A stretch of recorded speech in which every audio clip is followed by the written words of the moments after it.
some indications of what they are looking for in the next James Bond after Daniel Craig. Mr. H, can you take us through the story? Well, I mean, it wasn't really much of a story. I mean, there is a story, obviously, but it's not. It's just pathetic, really. Let me find the article part of it all up again. Essentially, they're looking to retain the version of James Bond and accentuate the James Bond that we have been having. The sort of, in touch with his feeling. I mean, it's not going to be James Bond is the point. So Barbara Broccoli, I've got it up now. So Barbara Broccoli says the James Bond future, more emotional side, basically Bond is evolving just as men are evolving. So this was in an interview with Variety. They touched on Idris Elba briefly, just hinting what we all knew anyway, saying that they're looking for someone for about 12 years. So someone that old isn't going to cut it, basically. So we kind of knew that anyway, but that's confirmation. And then they're like, where are we taking it? What do we want to do with the character? And then once we figure that out, who's the right person for that particular reinvention? So I did a video and I was like, we're going to get some string bean, soy boy, limp-wristed James Bond moving Ezra forward. Miller? Probably, because the wording was they're going to keep humanizing the once womanizing spy. This is a direct quote.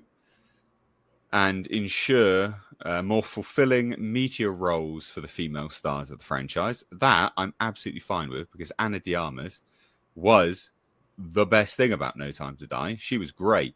She'd kick my ass any day. That would be brilliant. And they say it's an evolution. Bond is evolving just as men are evolving. I don't know who's evolving at a faster pace. I mean, what? The films over his tenure were the first time we really connected the emotional arc, because Craig cracked Bond open emotionally. That's right. James Bond is a walnut that we must crack open and see his soft emotional innards. But fundamentally, break his nuts. Yeah, I mean, look, fundamentally, that's not James Bond, right? And the thing is that at the end of the day, if you're going to... So having James Bond be emotional at moments is intriguing, right? It's compelling because it's fundamentally out of character. So to have a character go through changes, you need them to, differ and diverge from their baseline, their status quo. So to see, James Bond go through emotional patches is compelling and can be interesting, but not when it then becomes the status quo. That's boring, and also it's fundamentally a different character. And also this nonsense of James Bond is evolving just as men are evolving. What are you talking about? And bearing in mind, this is someone who's literally the director of Time's Up in the UK, which speaks absolute volumes. So, I mean, that's the story. Yeah, nonsense, really, isn't it? I think, personally. What stands out the most to the whole thing is they're talking about that James Bond will evolve like men has evolved. And to me, this seems to be like a reflection of what I would call war on masculinity, first and foremost in the US, where everything that men traditionally has done as earners and protectors, all of that is under threat. Holding, my understanding is that even holding a door for a woman up, what used to be considered chivalrous, is right now toxic masculinity. All of that is under attack. No, wow, I still do that. Yeah, I know, but if you do that in wrong places, that's not going to be appreciated well. Not allowed at Tesco's. No, they got automatic doors, mate. They just don't. There you go. So basically, there's like so many things that men used to do that they no longer can do, and this is now, they say, men have evolved. And I disagree. Men haven't evolved anything. There's no evolution here. That's suggesting that something is natural. No, that's just an excuse. From my point of view, what has happened is that society's norms have changed. Someone forced in new norms and new rules and new restrictions, and now suddenly this bond has to adhere to that. That is my take on that. Are you excited about the new twink for Bond that's going to be a male feminist? No, I like men holding doors open and being chivalrous and being masculine and embracing masculinity. I love all that stuff because I love men who are that way. I think men should stay that way if they want to. I certainly don't have a problem with James Bond, old school. He's a spy. He's not a womanizer. I can't stand people saying that. He's doing his job. You know, we're not supposed to judge him, you know, like anyone else. He's very slick. He's supposed to be attractive, very charismatic, charm the panties off of anybody. This is the person we want for James Bond. You know, he can do all that emotional stuff on his own time. I want to see somebody who's strong and looks good and gets the job done, you know, and is in time for, you know, champagne and cocktails later on in the day. That's what I want to see in James Bond. I think they're right about Idris Elba being a little too old, unfortunately, for the role, but he would have been a great pick. It has to be somebody British. I know that's how I feel about it. I think it should be an incredibly good-looking British man. That's what I want in a James Bond, you know, and I don't care what anybody else says. I think that's the best thing to do. I think it'd be great to see that back again. Yeah. You know, you said something quite scary there. You said he can charm the pants off anyone. We haven't seen a bisexual Bond yet. But no, I wouldn't put it past them. I wouldn't put it past them. You said it. You know, Tom, you were saying. I was just going to make a joke. I even forgot what it was. Chato, your thoughts on this? Well, if they're going to adhere strictly to this new mantra of reflecting society as it is now, 1/3 of men haven't had sex or very little sex. Women, especially the TikTok crowd, have had multiple, up to, I was seeing up to 500 partners. It's the women who are showing their power by having a lot of partners and men not wanting anything to do with them. That's actually statistically what's happening now. So if they really want to reflect now, then they should be dealing with that. James Bond might not have had sex at all because he's afraid of getting involved with a woman who's going to Me Too him or get married and then take him for his money. That's the modern situation for men. Let's do that. Yeah, and that's very interesting, Paul, because I grew up and was always told that you never tell anybody how many people you've been with. You just don't kiss and tell. It's just out of courtesy, respect. You know, it's not something that you share with everybody, like as a, you know, an accomplishment or, you know, look at how many people I've been with. It's not really anything that people should be doing. And, you know, really is not putting your best foot forward. You know, as far as I'm concerned, everybody that I've ever been with, you know, is worth it. And I have respect for every man that I've been with. So yeah. I would never do something like that. I think that's such a horrible thing to do to anybody. So, you know, that's already a foot in, you know, going in the wrong direction for that. You know, men need more respect here. And this vilification of how men really are, I don't get it. We see stories like Reacher and the Terminal List, where we see men behaving like men we know, being very successful. And I hope that this whole plan goes out the window. It falls apart. Someone takes whatever it is and throws it in the furnace, and we can start again with what we know James Bond to be. You know what's interesting, though? You say about the Terminal List, right? And that's a fantastic show, absolutely incredible.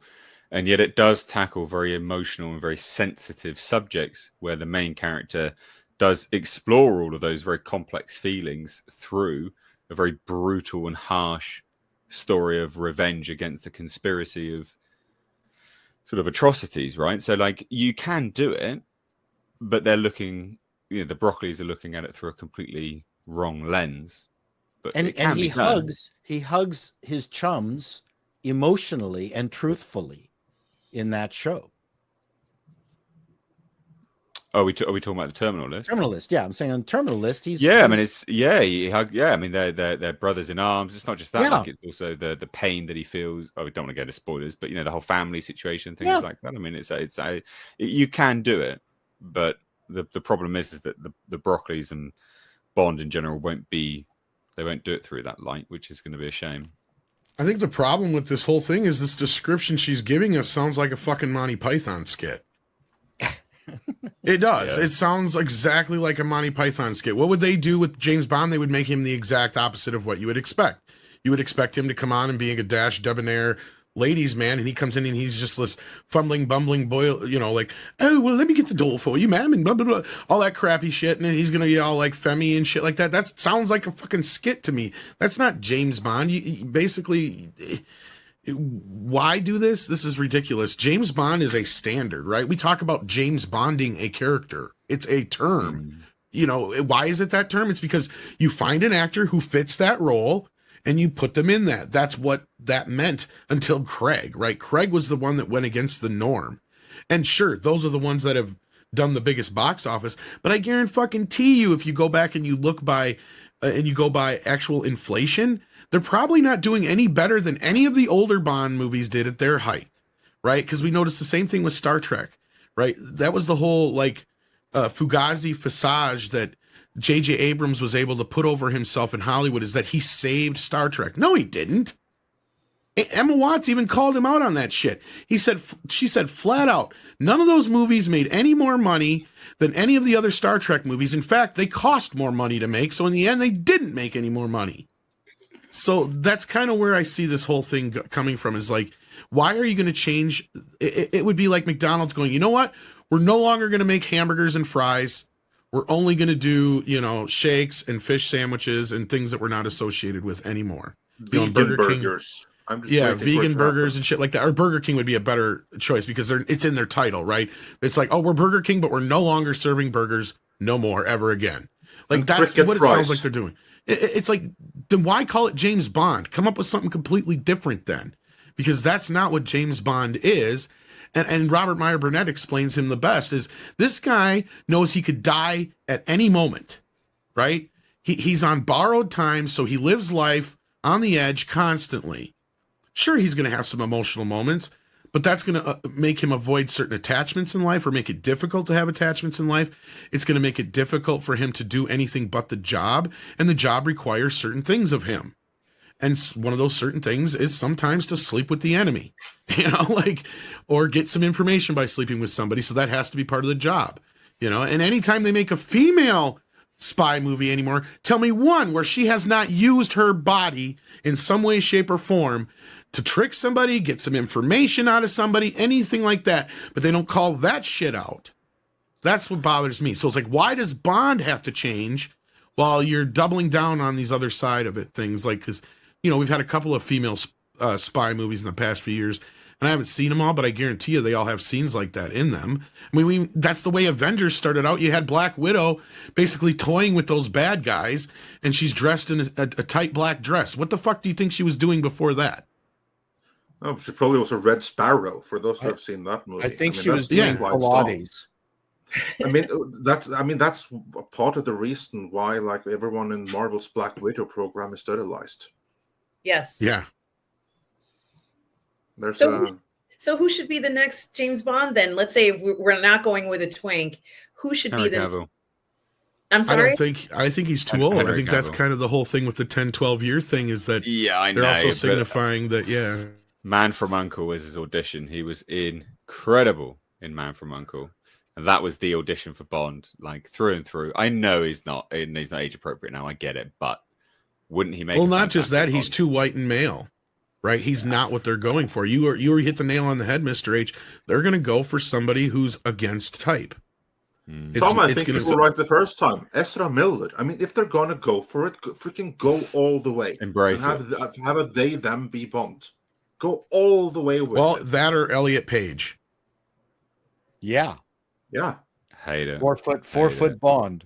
Yeah, go all the way with it. Like, if you're gonna embrace the insanity, embrace it fully. Embrace you it know. so much that the audience will recoil and reject and riot against it. Honestly, I bet people would love it if they got Tom Hardy or somebody like that to play the role. That would be a bit different. Age, though, again, age. Cavill, Yeah. I think if it's not Tom Holland, which is another one that's been floating around, which I think he's too busy for it. He just too much of a baby face for it. But Well, actually, babyface would be something they would want, and he also can be apologetic enough, apologizing every step of the way. Plus, he has web shooters. Oh. He'd stick to all the women a bit too much. From a creative perspective, he'll want to see the whole. You know, in the end, it's all about whether the show works or not. A lot is forgiven if something is successful. So all this prognostication is just prognostication. And we've been, quote unquote, lucky that what we've seen from Rings of Power, the original positions that people were taking online, have turned out to be correct, unfortunately. But in almost every single case, if the end product surprises everybody and is not like the way they are envisioning what the nightmare is going to be, then all is forgiven. The problem is it's difficult enough to create something successful without adding baggage to it. Someone just said Timothy Chalamet cast as Bond. He's also he's one that's been going around, The singer, he's feminine enough, the singer who's Olivia Wilde's crush. Oh, he can't act. But Bond doesn't need to act. He has social media following. That's right. You think that they care about acting ability? And we're thinking too limited, you guys. Bond is not going to be white. Probably I guarantee not. you. No, probably not. Do you think? I don't know if they do that. I think they would. I completely Really? think they would. Yep. Maybe what was that? The chap that was in The Grey Man that was also, I think it was Bridgerton or something like that on Netflix. The new guy that everyone was fawning over. The I can't remember Canadian his guy who was in Is it Jean something? Well, that's Jean something? season 1 of Bridgerton. Yeah, I've never seen it today. But yeah, him. Maybe him. He was hot. I wouldn't be that upset about it, but he's not as. I don't know what his build is like. Honestly, I can't remember if he's gotten bigger or. But he's hot. He'd be very hot in the role for sure.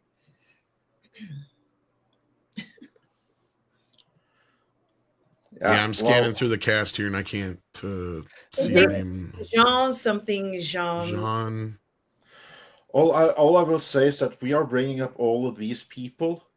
What a horrible, horrible state for James Bond to be in. When everyone we bring up are people that have absolutely no business being Bond under any normal circumstance.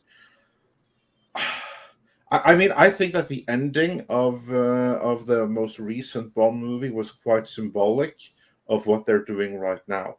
They blew him up and killed him. Yeah, they did that on screen, and spiritually, they're continuing down that thing right now. I think that was their way of saying that, look, this guy, he was a little bit more emotional, a little bit more with the times, but not enough. So we're going to blow him up just so you can all see what we're doing here. And then we're going to move forward in a safer, more inclusive with the times James Bond going forward. I think that's what's happening here. I do not think that the audience will embrace it. And given that that's being the case, I just hope they go all the way. That's right. Get ready for Bond. Insane. Get ready for Bond to have blue hair and tits. You should be Bond, Andre.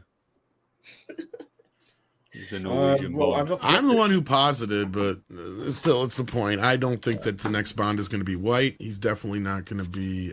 He may not even be a total he. Mm. Well, Elliot Page is quintessential man. Yeah. That is what every man aspires to be. That is Got a hell of a man. six-pack.